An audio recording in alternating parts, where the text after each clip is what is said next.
atau mereka menolak. Nah, tetapi kami perlu sampaikan ya, kenapa kami mengajukan penangguhan penahanan.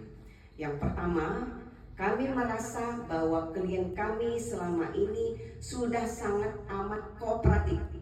Ya, setiap ada pemanggilan klien kami sudah begitu kooperatif datang ya, memenuhi panggilan untuk memberikan keterangan yang selengkap-lengkapnya berdasarkan pertanyaan-pertanyaan yang diajukan oleh penyidik. Jadi tidak ada satupun pertanyaan yang diajukan oleh penyidik yang tidak diberikan jawaban oleh klien kami. Artinya dalam proses pemeriksaan di tingkat penyidikan, klien kami sudah dengan sangat baik, dengan itikat baik ya, sebagai warga negara hukum memberikan keterangan yang diperlukan guna mendapatkan kasus posisi yang terang benderang mengenai dugaan tindak pidana korupsi ini. Jadi atas dasar itu kami mengajukan penangguhan penahanan. Selain itu kami juga mengajukan penangguhan penahanan ini karena klien kami kondisi kesehatannya kurang baik ya. Jadi klien kami karena usia lanjut mengalami beberapa gangguan kesehatan yang menurut pertimbangan kami tidak layak untuk dilakukan penahanan.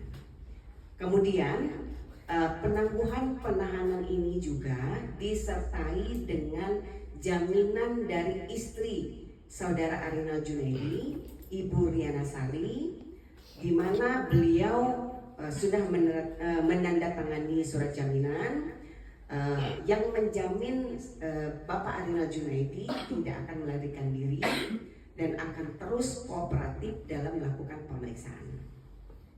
Jadi dalam proses pemeriksaan itu akan selalu bekerja sama dengan pihak kejaksaan.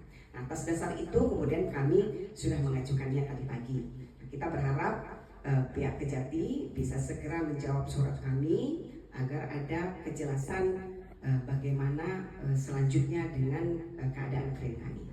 Nah, kami juga perlu menyampaikan, sebenarnya sudah kami sampaikan beberapa waktu yang lalu terkait dengan pemeriksaan Pak Arina pada tanggal 28 April. Jadi sesungguhnya ya, kami berpendapat bahwa pemanggilan Bapak Arinal Junaidi ya, pemanggilan kembali yang dilakukan oleh tim penyidik Kejaksaan Tinggi Lampung terhadap klien kami Arinal Junaidi adalah tidak sah dan melanggar hukum.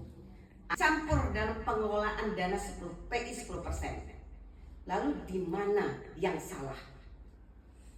Kebijakannya tidak ada yang salah. Kewenangan yang dia lakukan adalah mendasarkan pada peraturan Menteri SDM. Ya, pengelolaannya dia tidak ikut campur. 50 rupiah pun, sepeser pun dia tidak menerima uang itu. Di mana letak salahnya? Ini harus terang benderang.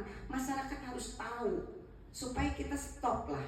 Ya, kita ini kan membuat berita itu harus dipertanggungjawabkan. Saya percaya teman-teman media di sini adalah orang-orang yang punya integritas, selalu memberitakan itu sesuai dengan fakta yang sebenarnya.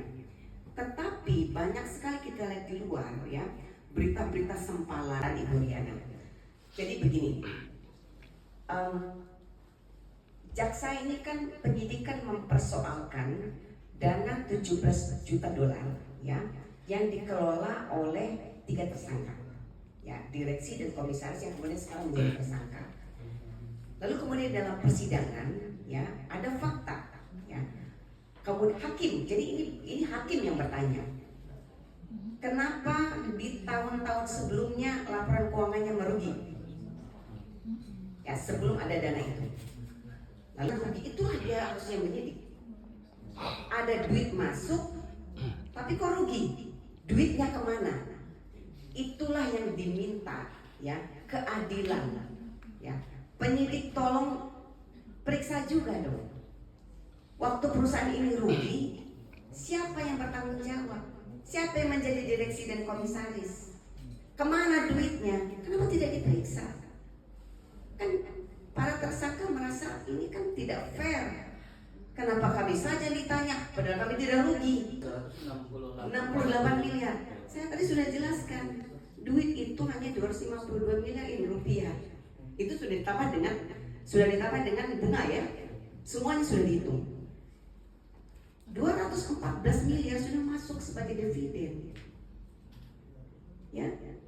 268 dari mana? Hitungnya siluman. Uang duitnya ada, kan diterima duitnya.